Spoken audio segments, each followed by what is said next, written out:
Olá, queridos, estamos começando agora para vocês mais uma videoaula e hoje nós vamos falar um pouco ainda sobre o contexto medieval, nós vamos falar um pouco sobre a Idade Média, mas o nosso propósito aqui é falar para vocês um pouco sobre a Igreja Católica na Idade Média, essa grande instituição medieval em que ela vai ser responsável, podemos considerar assim, uma das instituições mais importantes, de maior influência na cultura medieval, sem sombra de dúvidas.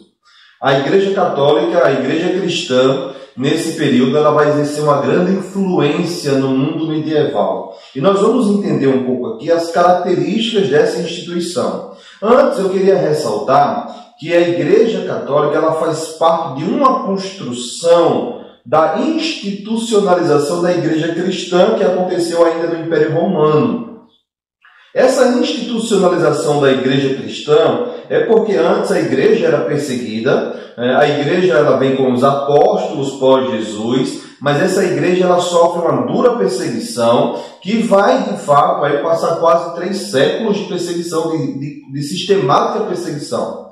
Acontece inicialmente lá nos primeiros imperadores romanos, da dinastia Júlio-Claudiana, com Nero, Calígula, e isso vai percorrer o ano 100, o ano 200, mas quando chega o ano 300, né, de 300 até 391, esse século, esse quarto século, que começa e que até o seu fim também, vai ser um período marcado por grandes acontecimentos que promovem a fé cristã na Europa. Primeiramente, por Constantino. Constantino vai ser o primeiro imperador cristão, ele se converte ao cristianismo. Roma era um lugar em que havia uma forte cultura pagã, esse termo aqui é um termo que eu estou usando para se referir como os cristãos enxergam, né? Era uma civilização com várias religiões, era um povo politeísta, adoravam também a figura do imperador, e o cristianismo era duramente perseguido. Mas com o crescimento do movimento cristão em Roma, Constantino vai ser o primeiro imperador a permitir o culto cristão em Roma, dar liberdade de culto aos cristãos, com o chamado Edito de Milão, de 313, se eu não me engano, que é o documento que estabelece isso. E Teodósio, em 391 também, se eu não me engano, ele vai criar o Edito de Tessalônica, em que vai ser institucionalizada a Igreja Cristã, a Igreja Católica, como a religião oficial do Império. Então, só é em 391 que a Igreja Católica se torna religião oficial do Império.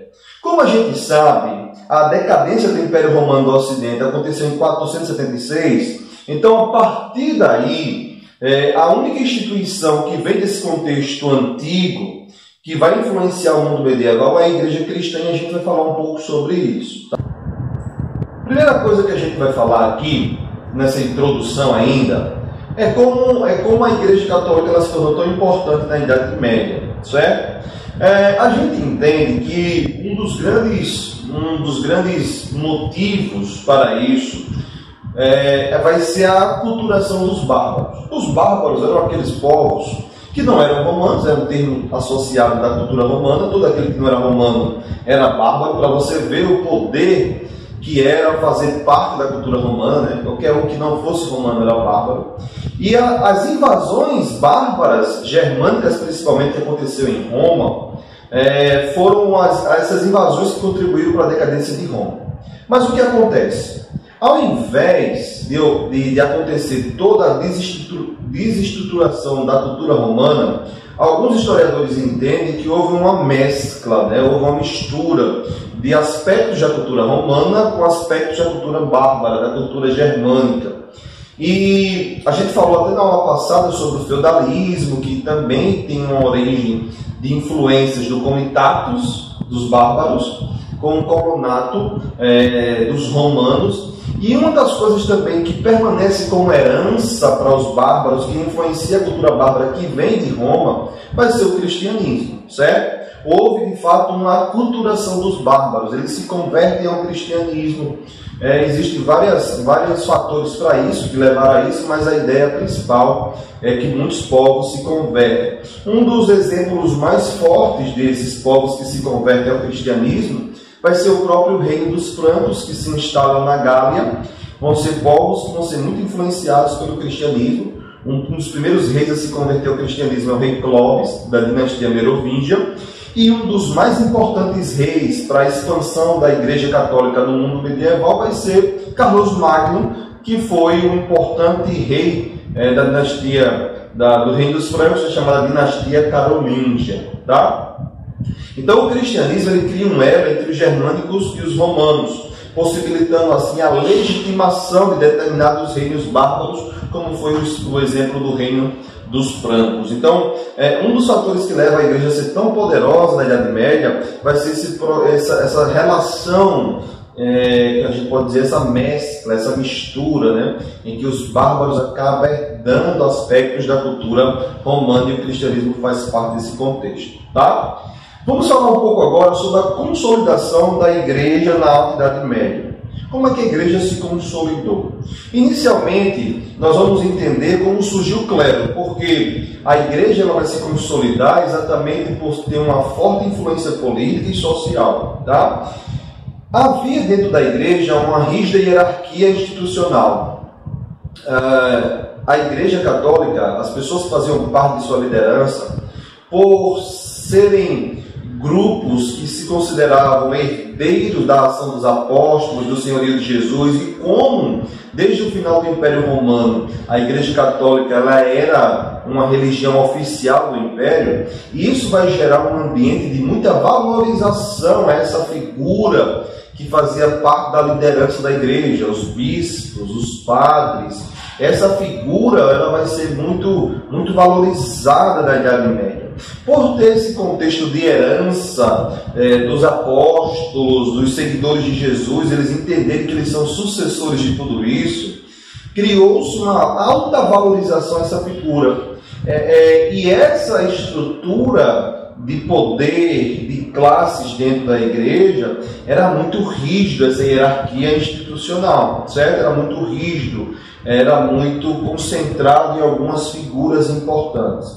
E isso vai ser fundamental para o surgimento do clero. Né? Quando a gente fala do clero, a gente está falando desse grupo social ligado à igreja. Os bispos, o próprio Papa, os padres, os clérigos, os monges, eles faziam parte de toda uma estrutura hierárquica social dentro da própria igreja.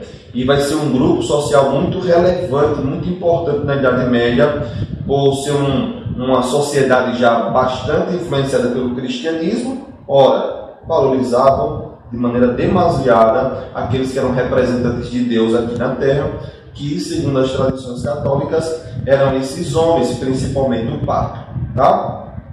Desde sua origem, o clero se diferencia da grande massa cristã, como eu disse. E o fator é isso que eu falei, né? Eles se considerarem os sucessores dos apóstolos, se considerarem os sucessores de Jesus Cristo e a grande liderança formada pós-apóstolos. Então, era essa a justificativa principal que tornava esse grupo tão relevante, tão importante. A base da lógica eclesiástica formula-se no decorrer do século IV. Nesse momento é imposta a castidade, a doação de esmola por parte dos fiéis, a existência de um tribunal exclusivamente para os membros do clero e a isenção de impostos para os clérigos. Você percebe aí que algumas coisas que vai fazer parte da igreja, da sua estrutura até cultural, de influência política, surge a partir desse período, certo? Quando começa a surgir uma lógica eclesiástica, onde se torna parte da liturgia da Igreja Católica, e aí alguns aspectos que são, vamos dizer, características essenciais da Igreja medieval surgem por volta do século IV. Como, por exemplo, a gente colocou aí a castidade, certo? Essa questão do celibato clerical, né? Que é o padre, traduzindo, né? O padre não casar, o padre não ter, vamos dizer assim, o padre que eu digo, estou me referindo ao clero, né? Não ter esposa, a doação de esmola por parte dos fiéis, eles vão cobrar muito e vão combater muito a luxúria, vão afirmar claramente que o excesso de riqueza, por mais que seja em relação ao trabalho, mas é pecado, e eles vão combater fortemente isso, associando a ideia de que era necessário doar tudo que tinham os fiéis. Isso é uma questão muito complexa, até para o discurso deles, porque o alto clero que eu falo, que eram os grandes bispos, o Papa, eles dispunham de muito luxo, de muita riqueza. Então é um discurso meio que contraditório da igreja, né? Eles combatiam a luxúria, eles combatiam a avareza, a riqueza, mas em contrapartida a igreja ela era detentora de muita riqueza, de muitas posses, principalmente o alto clero. E também é um período que surge a existência de um tribunal exclusivamente para os membros do clero, o tribunal em que julgava as ações do clero, e a isenção de impostos por parte do clero, que eu vou já falar um pouco desse papel político da igreja, que tinha a ver também com esse privilégio de não pagar impostos. Essa tradição de não pagar impostos, os clérigos não exercer esse papel social tão importante, vai durar até o século XIX, né? Até o século XVIII em alguns países. Isso vai ser combatido até por algumas revoluções, como a Revolução Francesa, em que eles vão combater muito esses privilégios do clero, né? E vai ser chamado até de antigo regime, ou uma das características do antigo regime, esse modelo de sociedade. Bem, é justamente essa rígida estrutura episcopal, né? Essa rígida estrutura que existe dentro da liderança da igreja, na hierarquia eclesiástica, que abre precedentes para o surgimento de várias heresias. Porque houve uma verdadeira mistura, né? Por exemplo, de pessoas do clero que eram romanos com germânicos. Esse ambiente de estrutura episcopal, né, de várias pessoas fazendo parte do clero, mesmo sendo rígido essa estrutura, mas vai ser um ambiente muito propício para o surgimento de muitas heresias, de muitos questionamentos às práticas da igreja. Vocês vão ver que os grandes movimentos que vão combater isso, começa mais lá no século X, no século XI, vai surgir os movimentos chamados movimentos reformadores, alguns chamados de pré-reformadores, os reformadores de fato do século XVI, como Lutero e outros. Mas vocês vão perceber que todos os movimentos de crítica à igreja, isso sempre existiu. Teve, claro, um momento mais intenso e um momento que não foi tão intenso, mas todos os movimentos de críticas à igreja surgem dentro da própria igreja, né? E eles eram considerados movimentos heréticos, né? Movimentos de ideias que contrariavam a igreja. Uma coisa importante, saber bem o que são heresias. Então, por isso que eu separei aí o que seriam dogmas e o que seriam heresias da perspectiva católica medieval, tá? Dogmas. A gente tem uma definição muito simples que eu encontrei há muitos anos atrás, não me lembro agora o autor, que ele falava o seguinte, que dogmas é qualquer verdade revelada por Deus que não pode ser contestada. E a igreja defendia fortemente isso. Deus revelou, Deus estabeleceu, ninguém pode contestar. Lembrando que a igreja ensinava que ela era detentora dos dogmas de Deus, ou seja, ela era a materialização da vontade de Deus, que o homem só podia ser salvo por meio das instruções da igreja, por meio dos dogmas da igreja. E aí a igreja seria a representação material disso, a representação material dos dogmas divinos. E heresia é qualquer ideia que seja contrária a isso. Qualquer ideia que seja... Lembrando que heresia não é simplesmente coisas que se opõem ao catolicismo ou ao cristianismo. Há ideias contrárias aos próprios conceitos cristãos que também são cristãos. Ou seja, dentro do próprio movimento cristão, há pessoas que divergem, há grupos que divergem das práticas, dos ensinos, dos conceitos ensinados pela Igreja Católica. E a gente vai ver mais na frente esses movimentos que foram muito fortes, tá? Muito importantes até. Bem, a consolidação da igreja na Alta Idade Média. Como é que a igreja se consolidou? A gente tem que destacar outros pontos, né? A gente já está falando dos aspectos políticos, a gente vai falar de outros pontos. Outra questão muito interessante seria a teoria dos dois poderes, que diferencia o poder temporal do poder espiritual. Ou seja, a igreja começou a ensinar uma teoria chamada teoria dos dois poderes, que existe um poder espiritual e existe um poder material, um poder temporal. Essa teoria afirmava que a teoria espiritual, que o poder espiritual é o poder de Deus estabelecido aos seus, vamos dizer assim, seguidores, aos seus líderes, aos seus ministros, que seria o clero. E o poder temporal é o poder dado por Deus àqueles que vão governar. Mas nessa relação de poder espiritual e poder temporal, é claro que existia uma ideia de finitude, de limite ao poder temporal. É um tempo breve estabelecido por Deus, mas é um tempo que se acaba.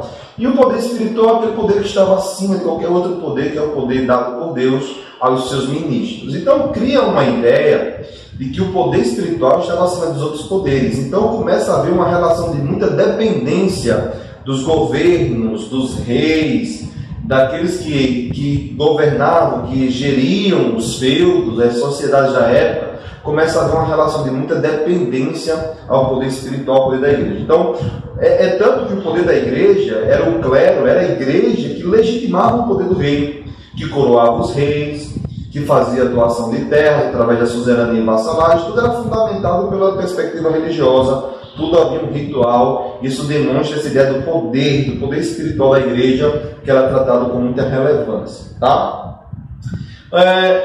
Tanto que surge essa ideia, esse é um termo que eu criei, né?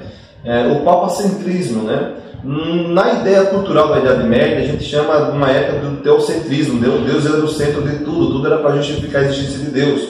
Mas eu entendo que até a partir da reforma protestante, que não era bem a ideia de Deus no centro, mas é a ideia dos dogmas prevalecer. Tanto que cresce tanto essa ideia do poder do clero, do poder espiritual da igreja, que a figura do Papa passa a ser muito intocável, né?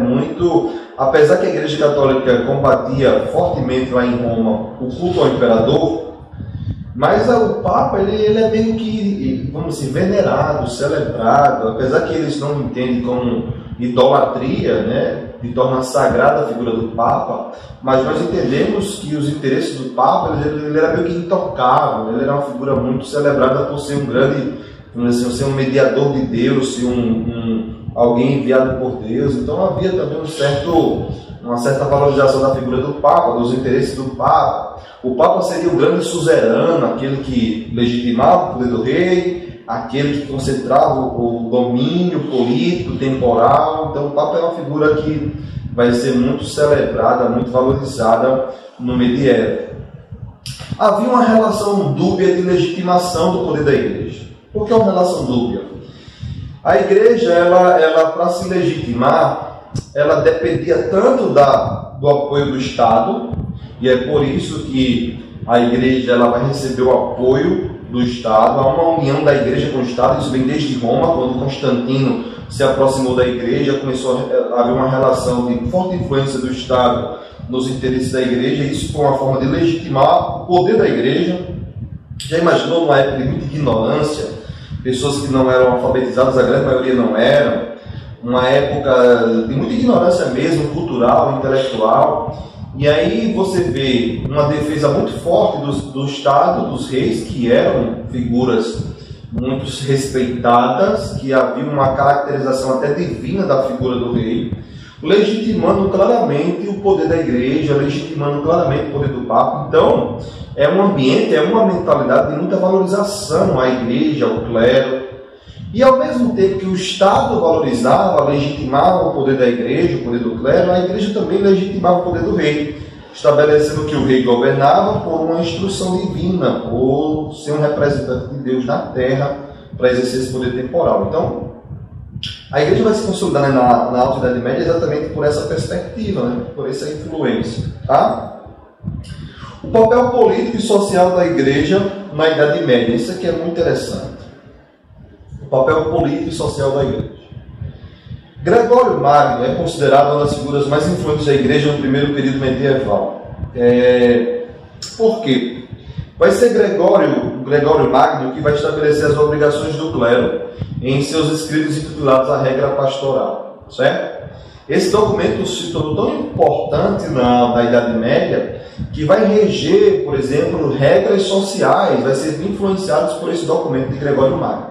Ele criou um documento praticamente eclesiástico com o intuito de estabelecer como se deveria ser as relações pastorais, a relação do clero, o papel do clero, mas vai influenciar tanto o mundo medieval que vai ser um parâmetro para as relações sociais, esse documento de Gregório Magno. A gente entende claramente que a igreja ela vai ser detentora de muito poder e vai influenciar claramente as relações sociais, tá? As relações sociais vão ser muito influenciadas as práticas da igreja, pela orientação da igreja. Bem, nesse mesmo documento, ele também investe na difusão da fé cristã por meio do envio de monges para a conversão dos germânicos. Então, há muitos monges que irão a outras comunidades, aos povos germânicos, aos bárbaros, como eram chamados antes, e eles vão ser muito influenciados a convertê-los, a difundir a fé cristã para convertê-los à própria fé cristã, ao catolicismo. E isso começou com Gregório Magno de maneira mais intencional. Ele cria também o canto gregoriano, que é consagrado até os dias atuais, o canto gregoriano que eu particularmente acho lindo, né? E Gregório Magno ele vai ser um dos responsáveis a difundir, e vai ser um tipo de arte dentro das igrejas que vai influenciar todo mundo medieval. A música gregoriana ela vai fazer parte do dia a dia nas civilizações medievais, dos reinos medievais que eram cristianizados, né? E vale salientar que a cultura como um todo ela é muito influenciada pela igreja. Não é só a música, mas, por exemplo, as artes, a ciência, a literatura, a história. Era uma época de forte difusão cultural influenciados pela igreja. A igreja ela vai ser uma grande detentora do saber, do conhecimento. A grande produção intelectual era feita nos mosteiros. Eram os monges, chamados monges copistas, por exemplo, que faziam os livros. Você queria comprar um livro, era copiado pelos monges. Então a igreja, o pessoal chama de Idade das Trevas, mas tem uma parte intelectual, uma parte de produção cultural muito forte e que deve ser valorizada até. Essa Idade das Trevas é um termo já meio que combatido, né? Idade das Trevas porque de fato é um período de muita ignorância em alguns aspectos, mas seria, da minha parte, um absurdo tratar toda a Idade Média como um grande desperdício, e não foi porque houve uma forte produção intelectual, cultural, científica, que até os nossos dias nós usamos, né? No nosso dia a dia, a gente depois pode citar algumas coisas que foi de inovação tecnológica da Idade Média. E a igreja ela é muito responsável por isso, né? Porque a ideia do saber, da educação, vem da igreja. Por exemplo, eu sou professor e uma curiosidade muito interessante sobre a educação é que as primeiras universidades ela vem do seio católico, com Carlos Magno, né? Que começa essa difusão do saber, mas de um aspecto mais profundo, do estudar mesmo as ciências de maneira mais intencional, mais profunda, e isso vem tudo do medievo, tá? Vem tudo do período medieval, esse grande incentivo. Agora, claro, isso não era tão acessível, né? Isso não era tão... Eram filhos de nobres, de reis, de senhores feudais que tinham mais acesso à educação. A grande massa, a grande servidão coletiva mesmo, dos trabalhadores e dos servos, era destinado só ao trabalho mesmo, o trabalho como meio de sobrevivência, porque na Alta Idade Média a gente sabe que era praticamente por subsistência, tá? Bem, havia um patrimônio muito forte da igreja na Itália. A igreja católica era esse documento aí, Donatio Constantini, é um documento criado por Constantino que estabelecia muitas áreas territoriais sob o domínio da igreja. A igreja católica, como diz, acho que agora eu esqueci o historiador que afirma isso, que está a lembrar, mas ele afirma que a igreja católica na Idade Média era uma grande senhora feudal. Ela era detentora de muitas áreas, né? Ela era detentora de muitas terras. A igreja católica, ela recebia, como é que era isso? Ela recebia doações, as doações de senhores, a doação de pessoas da nobreza que queriam doar terras, e isso a igreja começa até a usar como estratégia essas doações para simbolizar a ideia de que aqueles que doavam, aqueles que davam seus bens, se livravam da materialização, que era pecado, garantia para eles a salvação, né? Então muitos nobres pegavam suas terras, seus bens, doavam para a igreja. E a terra era de fato o bem mais valioso na Idade Média, né? Na época de feudalismo, daí você tira, né? A terra é o bem mais valioso. Então a igreja ela era detentora de muitas terras, detentora realmente de possuir muitas terras, muita riqueza. E a igreja também, além disso, ela recebia muitos impostos. O dízimo, como a gente conhece hoje, na Idade Média, era chamado tostão de Pedro, era praticamente um imposto obrigatório. Aí você percebe a relação do Estado com a igreja, né? O Estado cobrava um imposto que era destinado para a igreja, e você percebe essa relação tão próxima. O Estado era responsável por coletar, mas isso era destinado para a igreja, o dízimo, o tostão de Pedro. E além de outros impostos que eram cobrados, as próprias indulgências que durante a Idade Média a igreja vai cobrar, como uma forma de combater a luxúria, combater o pecado, você pegar e dar todos os seus bens à igreja. Isso era destinado a todas as pessoas, desde o servo até a alta nobreza. Mas para a alta nobreza havia sempre uma atenção especial. É tanto que nas primeiras catedrais, já das românicas, mas também nas góticas, eles destinavam espaços exclusivos para os chamados senhores feudais, né? Essa cultura ela vai ser tão forte que até a Idade Moderna, quando Portugal e Espanha, que eram países muito católicos, vêm aqui para a América, eles começam a construir as primeiras igrejas, eles trazem isso.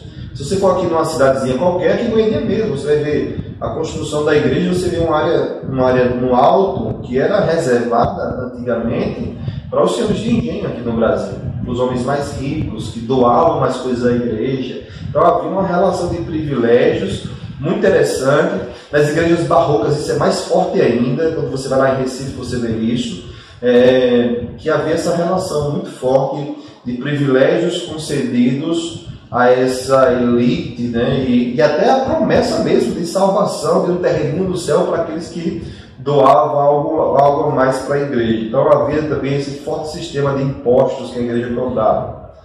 Havia algumas ordens religiosas na Idade Média, né? Havia o clero secular, que era composto por bispos, padres e outros membros da igreja, que eram responsáveis pelos ritos e pela sociedade como um todo. Eram aqueles que iam para as ruas, eram aqueles que celebravam as ordenanças da igreja, como batismo, casamento, né? Eram esses que tinham contato com a sociedade, chamado clero secular. E existia o clero regular, cuja função é servir a Deus de maneira isolada. Eram principalmente os monges, né? Que ficavam isolados, né? E se dedicavam a Deus, à educação, ao saber. Isso era uma figura muito, muito comum nos monastérios católicos. No Ocidente, o monasticismo, ou a vida reservada aos mosteiros, aparece com a regra de São Bento de 534, que prega o trabalho e a oração como pilares da salvação, tá? Até existiu o mosteiro de Cluny na França, se não me engano, que foi o primeiro movimento a se revoltar contra a luxúria dentro da igreja.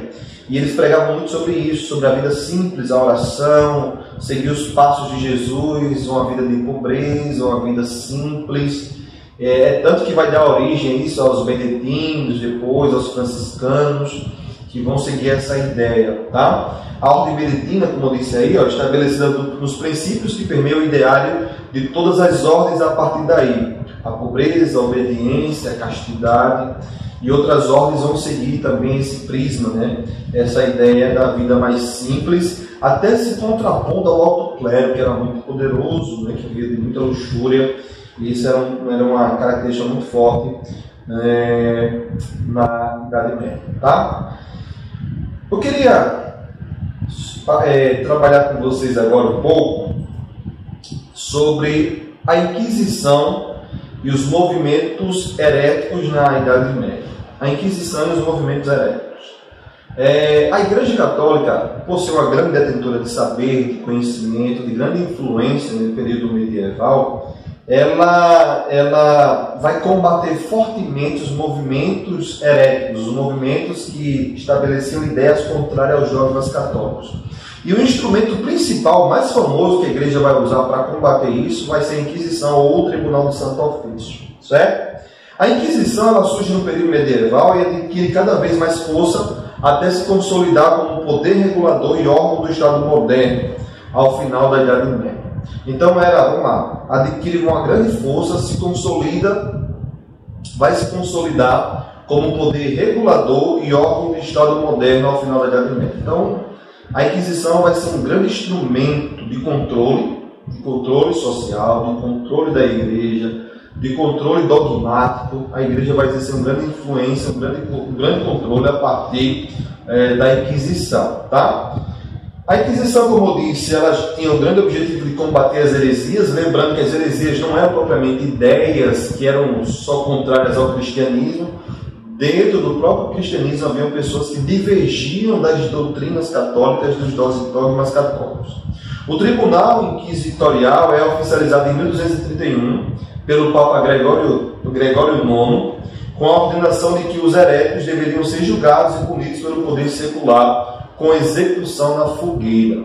Então, vamos dizer assim, o atentado mais comum, aqueles que eram condenados, claro que eles faziam era feito por delação, por exemplo, era delatado quem cometeu tal crime, a pessoa era chamada e a pessoa era levada a abrir mão de suas ideias e aceitar as instruções católicas. Se não quisesse, se não voltasse atrás, e se fosse comprovadas suas doutrinas anticatólicas, era considerado um herege e vamos dizer assim, e era julgado e punido pela fogueira, era queimado na fogueira.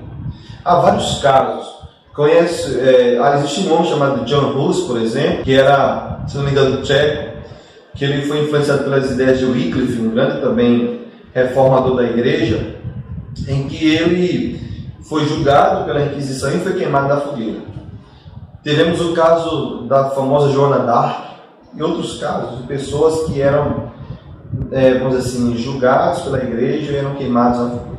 Vale lembrar, gente, que na Idade Média, por ser um período muito supersticioso, de muita influência religiosa, a mística também vai ser muito forte. Então, a Inquisição vai ser um local para combater a bruxaria, por exemplo. E às vezes nem existia essa ideia de bruxa. Eu tenho até minhas inquietações em relação a isso, mas a figura da bruxa surge nesse período.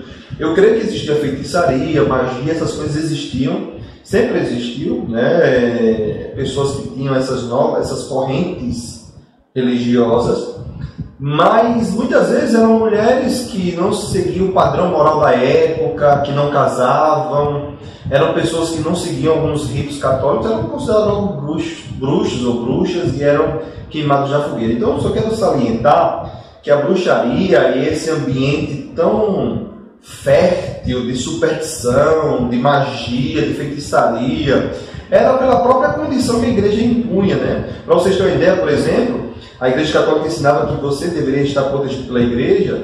Se você estivesse dentro da Igreja, você estaria protegido. E eles colocavam cabeças de demônios fora da Igreja.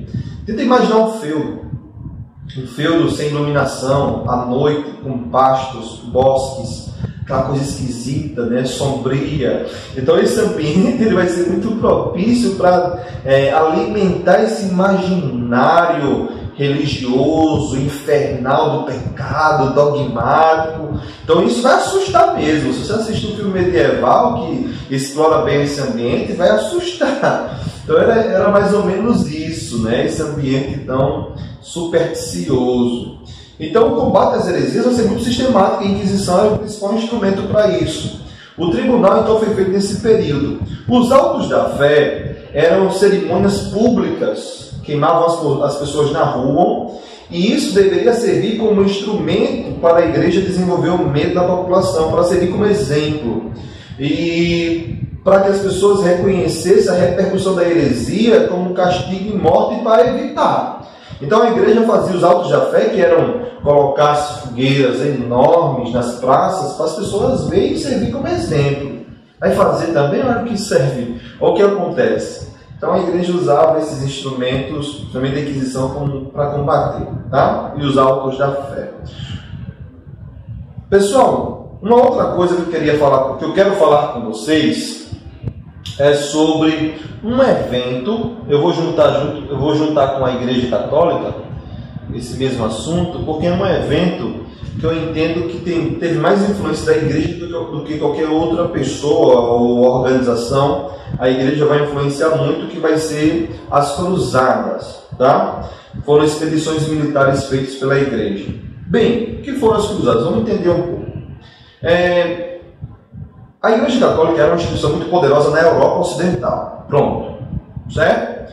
Mas no Oriente, desde final do século VI, início do século VII, está crescendo fortemente um movimento que foi liderado por Maomé, que a gente vai chamar de islamismo. Tá?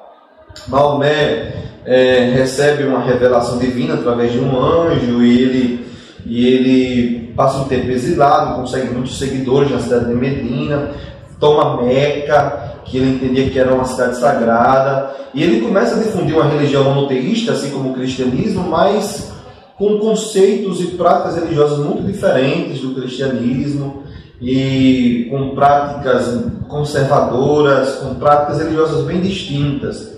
Defendia a guerra a qualquer custo em favor de Deus, massacrar qualquer outro povo em favor do domínio de Alá, como é chamada na língua árabe, de Deus na língua árabe. Ele defendia a Jihad, que era a Guerra Santa. Bem, depois da morte de Maomé, em 632, algumas facções do Islã ficaram disputando o poder e se alternavam no poder, que eram os xiitas e os sunitas. Mas o que é relevante entender aqui é que, de fato, houve uma grande expansão do Islã. Eles conquistam a Península Arábica, se estendem para a África, se estende à Palestina, e aí vem um grande problema para a igreja cristã. Qual o grande problema? Para o Papa. Eles passam a dominar a chamada Terra Santa. Terra Santa é essa que também depois vai ter uma forte presença de judeus, e os cristãos entendiam, que não poderia permitir a ascensão do Islã, que cresce fortemente na região da Palestina, na chamada Terra Santa, onde Jesus percorreu, onde Jesus ensinou, onde Jesus pregou. Bem, isso era um dos primeiros problemas. Havia todo um contexto também. A primeira cruzada é feita pelo Papa Urbano II no ano 1095. Nessa transição do primeiro milênio, até na Bíblia, lá em Apocalipse, fala do ano 1000, havia muitas teorias apocalípticas sobre o fim dos tempos, e isso mexeu muito com o imaginário europeu. Por isso também intensificou-se muito essa necessidade de dominar a Terra Santa para livrar o domínio de qualquer outra religião que fosse uma afronta ao cristianismo. Então, todas essas motivações, somente religiosas, foram desencadeando essa iniciativa da igreja de começar uma guerra para tomar a Terra Santa. Claro também que havia outras tensões, né? Muitos senhores feudais estavam inquietos devido à crise dos feudos. Os feudos começam a inchar muito, há um grande crescimento demográfico. No ano 1000 houve melhorias nas tecnologias de produção, uma melhoria climática, então foi um período de grande produção e houve um crescimento demográfico muito grande, uma coisa ligada à outra. E isso começou a gerar um problema, porque como ia abastecer? Naquela época não havia muita circulação de dinheiro, a principal economia era de subsistência, produzir na agricultura para abastecer os feudos. Então isso começa a gerar um tormento, né? Então os senhores feudais viam nas cruzadas também uma grande alternativa econômica de buscar outras rotas comerciais, que a gente vai ver isso mais na frente. E é exatamente essa ideia que vai acontecer economicamente falando na Europa. Então há outras motivações por trás, mas o fator religioso principalmente, o fator religioso é vamos dizer assim, é o principal motor para esses acontecimentos. O Papa Urbano II, então, em 1095, proclama a primeira cruzada com o título de Guerra Santa. A segunda cruzada aconteceu em 1147, recebeu o apoio de São Bernardo, que, embora não fosse Papa, era representante do clero. Sendo assim, ainda que no campo de batalha cruzada seja chefiada pelo rei ou por condes e duques, a ordem de início e a justificativa era da igreja, a igreja que legitimava a ação das cruzadas, por mais que houvesse a liderança nos campos de batalha de senhores feudais, de condes, né, de reis. Ao todo foram 8 cruzadas. Alguns livros falam 9 cruzadas, mas foram 8 cruzadas. Tá? O movimento ou é financiado pela igreja ou pelos próprios cruzados. ou por pequenos nobres que penhoravam seus bens ou vendiam a liberdade de seus servos em prol do ideal das cruzadas. Tá? As cruzadas elas tiveram motivações variadas, como eu expliquei já para vocês. O conflito contra os muçulmanos é uma das essências principais desse movimento. E a crise do feudalismo também, a perspectiva econômica de ir para o Oriente também já havia naquela época a Rota da Seda, e isso gerava uma cobiça muito grande entre os nobres feudais. Mas vamos falar um pouquinho aqui das consequências das cruzadas. Eu, particularmente, acho uma tragédia as cruzadas. Uma tragédia. Porque, gente, foi ridículo. A igreja usava muita superstição naquela época, então houve a cruzada dos mendigos, por exemplo. A cruzada das crianças, entendendo que as crianças eram vamos dizer assim, pessoas especiais aos olhos de Deus e que iam superar os grandes guerreiros muçulmanos. E foi uma tragédia. Foi uma tragédia. Mas, meus queridos, quais foram as cruzadas e quais foram os efeitos, das cruzadas? Desprestígio da igreja. Isso começou a colocar em xeque o valor e a autoridade do clero. Se perguntavam, peraí, eles são representantes de Deus e acontecem essas tragédias, acontece essa guerra insensata, absurda, no final começa uma reflexão muito forte sobre isso, começa a haver um certo desprestígio da igreja. É tanto que na última cruzada, que foi no século XV, logo depois já surgem os movimentos reformadores, né, contra a igreja. Então a gente entende que a igreja ela estava um pouco desprestigiada e ela começa a perder com o tempo essa imponência, esse poder tão absurdo que ela tinha no século V, no século VI. A igreja aos poucos, depois das cruzadas, perde esse prestígio. Tá? Começa o aumento das heresias. Quando eu falo heresias, eram ideias contrárias aos dogmas da igreja. Aumenta-se muito teorias contra a igreja. A reforma, como eu disse para vocês, a reforma protestante ela é um pouco depois disso, né? E começa a vir aquelas pessoas contrariando as ideias da igreja, pensando de maneira mais racional os dogmas, a doutrina bíblica, e começam a contrariar. E surgiram vários pensadores, os chamados pré-reformadores. Houve um movimento chamado os valdenses, os anabatistas, John Wycliffe, John Hus, como eu já citei para vocês. E houveram vários movimentos que começam a indagar o poder da igreja, começam a indagar o poder do Papa, começam a indagar a salvação pela igreja ou pela fé em Cristo. Então começa uma série de movimentos que indagam os dogmas católicos, isso bem no momento em que a igreja também está muito enfraquecida, num momento de grande desprestígio devido aos resultados das cruzadas. Houve uma crise do feudalismo e enfraquecimento da servidão coletiva. Muitos nobres que vão, e aí pode ser até considerado por alguns, não sei, uma consequência positiva, né? Muitos nobres saem da Europa enfraquecida devido à falta de abastecimento de alimentos, crescimento demográfico dos feudos, vão para o Oriente, lá encontram principalmente especiarias, temperos, que era altamente valorizados na Europa, e começa uma forte comercialização desses produtos, esse intercâmbio comercial com o Oriente, o Ocidente e o Oriente, e pode ser considerada uma das consequências também das cruzadas. E é tanto que surge a burguesia, fortalece o comércio. A burguesia surge porque os burgos, que eram as cidades que começam a se formar, já vai perdendo aquela ideia de feudo, né?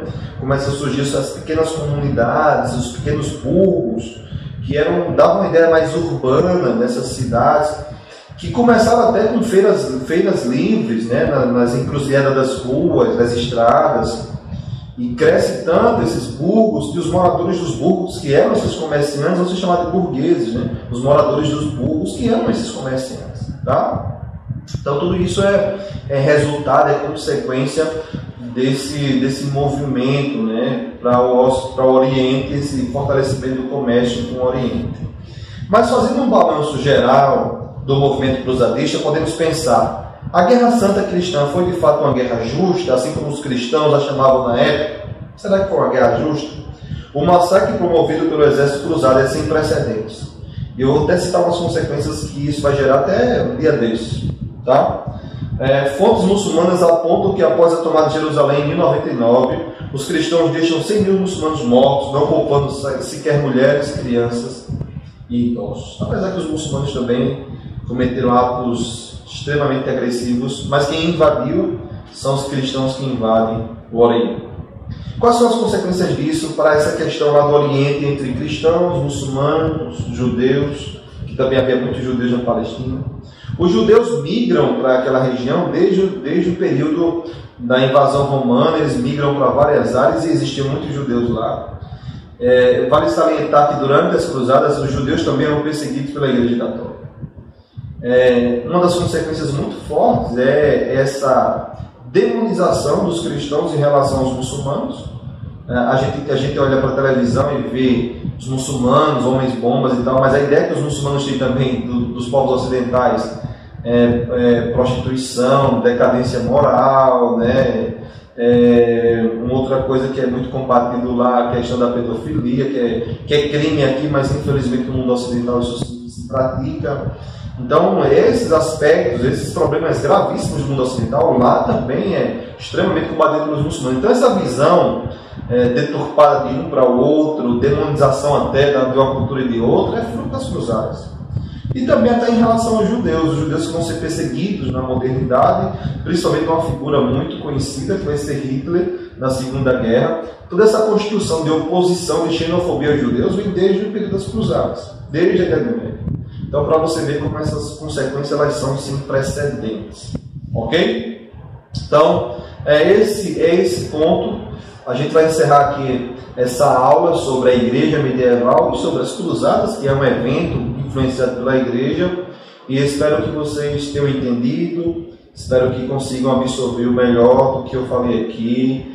E estudem e pratiquem tudo isso. Pratiquem esse exercício de estudar, né, de fazer as atividades aí que vocês têm, para que consiga realmente entender bem esse conteúdo. Um grande abraço, qualquer dúvida estarei à disposição.